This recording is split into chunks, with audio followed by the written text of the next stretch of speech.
दोस्तों 8-10 लोगों का परिवार है, घर में लोग इकट्ठा हैं, एक दूल्हा है और एक दुल्हन है। शादी हो रही है, लेकिन जो है लड़की वो शादी करना नहीं चाहती है, वो ज़बरदस्ती उसकी शादी करवाई जाती है। क्यों ज़बरदस्ती शादी करवाई जा रही है, क्या मामला है, क्या है पूरी कहानी, आइए बताता हूँ आपको।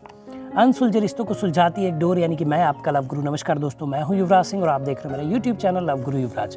दोस्तों आशा करता हूँ आप लोग स्वस्थ होंगे, मस्त होंगे और अपनी लाइफ को एंजॉय करेंगे। दोस्तों कहानी है जालौन डिस्ट्रिक्ट की, जहाँ पे एक लड़का और लड़की है। लड़की जो है बड़े निम्न श्रेणी परिवार से आती है और लड़का मिडिल क्लास फैमिली से है। लड़की का जो पिता है यानी कि उसके पापा जो हैं वो काम नहीं करते हैं, सारा दिन घर पे बैठे रहना और टाइम पास, यही सब। पूरी घर की जिम्मेदारी जो है लड़की और उसकी माँ उठाती है, छोटी बहनें भी हैं, लेकिन पूरा कारोबार ये संभालती है। जैसे तैसे करके ये अर्निंग करती है और कॉलेज में पढ़ती भी है। पढ़ाई के दौरान इसको एक लड़के से प्यार होता है। जो लड़का इसको प्यार करता है, जिससे ये प्यार करती, वो भी इससे बहुत प्यार करता है। दोनों में बहुत अच्छी गहरी दोस्ती होती है पहले, फिर प्यार हो जाता है और दोनों आपस में घूमना फिरना सारी चीज़ें होती रहती हैं। ये चीज़ें बहुत अच्छे से चल रही थी और इस दौरान 3-4 साल का समय बीत गया। कॉलेज की पढ़ाई कंप्लीट हुई और इस दौरान लड़का जो है कभी इधर उधर भटकता भी था तो ये उसका साथ देती थी, कहती थी कि पढ़ाई पे फोकस करो, पैसा अगर जीवन में नहीं है तो फिर कुछ भी नहीं है, और उसको पढ़ने पे फोकस करने के लिए कहती थी। देखिए कितनी अच्छी गर्लफ्रेंड थी उसकी, ज़्यादा घूमने फिरने में टाइम बर्बाद नहीं करती थी। लड़का भी इसकी बात मानता था क्योंकि वो इससे प्यार करता था। धीरे धीरे इन लोगों में बहुत ज़्यादा अच्छी गहरी जो है एक प्रेम कहानी बन गई और ये पढ़ाई करते करते ही इसकी बैंक में जॉब लग जाती है। ये बैंक में जॉब करने लग जाता है। अब भाई सरकारी जॉब थी, लेकिन इसने इससे वादा किया था लड़की से, शादी करूंगा तो तुमसे ही करूंगा, और एज इट इज़ ये शादी करने के लिए तैयार हो गया। और फिर जो है ये अपने घर वालों से इस लड़की को मिलवाता है कि मैं इस लड़की से शादी करना चाहता हूँ, लेकिन वही अंतर जातीय दोनों के बीच में खड़ा हो गया और दोनों को शादी करने से उनके घर वाले रोकने लगे लड़के के कि नहीं, हम तुम्हारी शादी इस लड़की से नहीं करेंगे। अच्छा, अब इतने दिन का प्यार, इतना सपोर्ट था, सारी चीज़ें थी, शादी में आगे बढ़ने वाली थी, वो सारी चीज़ें होने वाली थी, लेकिन ये लड़के के परिवार वालों ने जब शादी के लिए मना कर दिया तो लड़की ने बहुत संयम का परिचय दिया। उसने लड़के से कहा कि ठीक है, जहाँ तुम्हारे घर वाले चाहते हैं वहाँ तुम शादी कर लो, मैं तुमसे शादी नहीं करूँगा। लेकिन लड़का इस बात को सुनकर टूट गया और वो चाहता नहीं था कि कहीं और शादी करे, वो चाहता था इसी लड़की से शादी करना। उसने बहुत मिन्नतें की और बहुत सारी चीज़ें की कि नहीं, तुम मेरे से शादी कर लो, बट ये मानने के लिए तैयार नहीं थी। वो कह रही थी बार बार कि मैं तुम्हारे माता पिता का दिल दुखा के और तुम्हारे घर नहीं जाना चाहती, ऐसी शादी मुझे नहीं करनी है जहाँ पे तुम्हारे पेरेंट्स ने तुमको इतना बड़ा किया, पाला पोसा, पढ़ाई करवाई, सारे खर्च उठाए, मैं उनका दिल कैसे तोड़ दूँ। ये वहाँ शादी नहीं करना चाहती थी। फिर जो है अब उधर जो है लड़का इससे शादी करना ही चाहता था, वो तो व्याकुल था। वो इसके घर लेकिन आना जाना उसका रोज था, पहले भी आता था और आज भी आता था। तो वो आता है तो बड़ा दुखी होता है। तो जब ये दुखी होता है तो इसकी मम्मी बोलती है लड़की की क्या बात है, तो बोलता है कि ऐसी ऐसी बात है, मैं शादी करना चाहता था आपकी बेटी से, लेकिन जो आपके मेरे घर वाले हैं वो शादी करने नहीं देते हैं, वो कह रहे हैं कि हम इससे शादी नहीं करेंगे, तो मैं चाहता हूँ कि आप ही मेरी शादी कर दो। उन्होंने अपनी बेटियों से पूछा और पंडित को बुलाया, आनन फानन में इन दोनों की शादी कर दी। लेकिन ये लड़की फिर भी शादी के बाद भी उसके घर जाने के लिए तैयार नहीं थी। ये नहीं चाहती थी कि मैं अपनी ससुरालिए जाए। इसने ये साफ मना कर दिया कि मैं तुम्हारे साथ नहीं जाऊंगी और मैं ये शादी को नहीं मानती हूँ, जहाँ पे परिवार वाले दुखी रहे।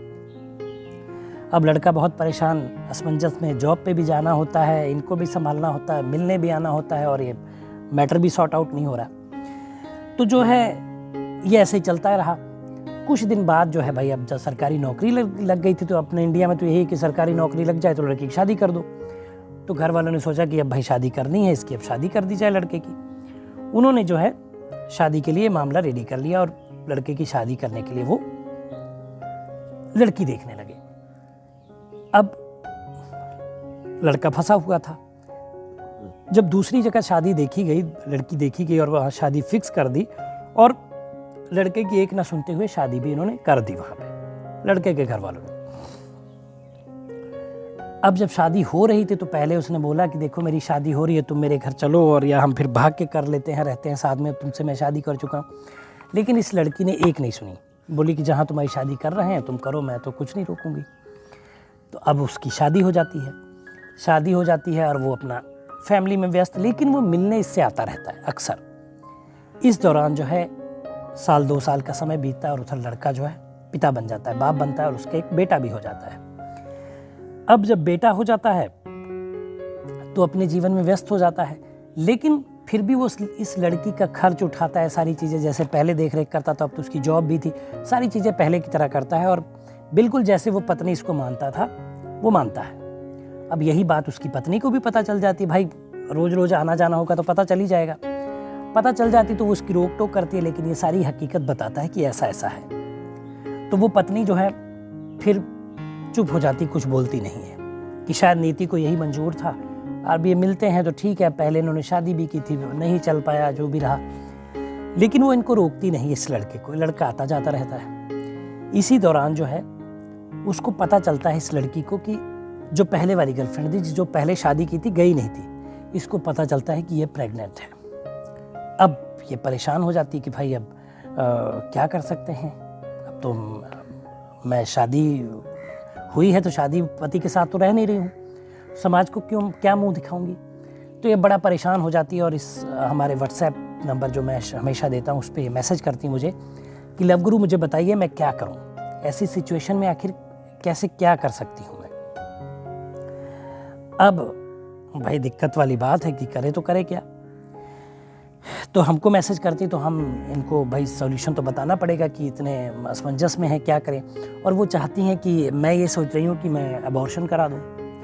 तो अब इनको बताते हैं सॉल्यूशन कि क्या इस लड़की को करना चाहिए।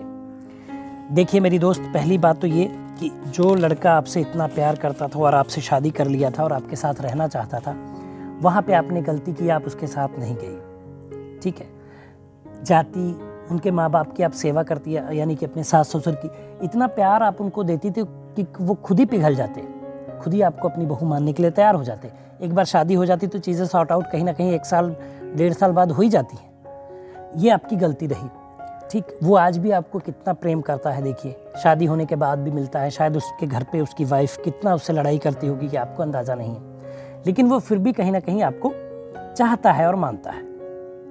पहली गलती आपकी ये थी। दूसरा मैटर, अब आप कह रही हैं कि अबॉर्ट कराने के लिए, देखिए मैं इंसानियत रखते हो और इंसान होने के नाते ऐसा कभी सुझाव नहीं दूंगा। ये गलती आपकी है तो आपको इसको झेलना पड़ेगा। किसी नन्ही जान का कोई इसमें हस्तक्षेप नहीं है, कोई उसका कसूर नहीं है जिसने दुनिया देखी ही नहीं है और आप उसको कोख में ही मार देने की बात कर रहे हैं, तो ये बहुत गलत बात है। ऐसा सुझाव मैं नहीं दूंगा। तो मेरी तरफ से सुनना है, आप इस बच्चे को जन्म दीजिए। अब आपके सहारा भी तो वही बच्चा ही बनेगा, और कौन है आपके सहारा? माँ बाप आपके तो रहेंगे नहीं सारी उम्र। उस बच्चे को सहारा बनाइए और उसकी पढ़ाई लिखाई कराइए, उसको बड़ा करिए।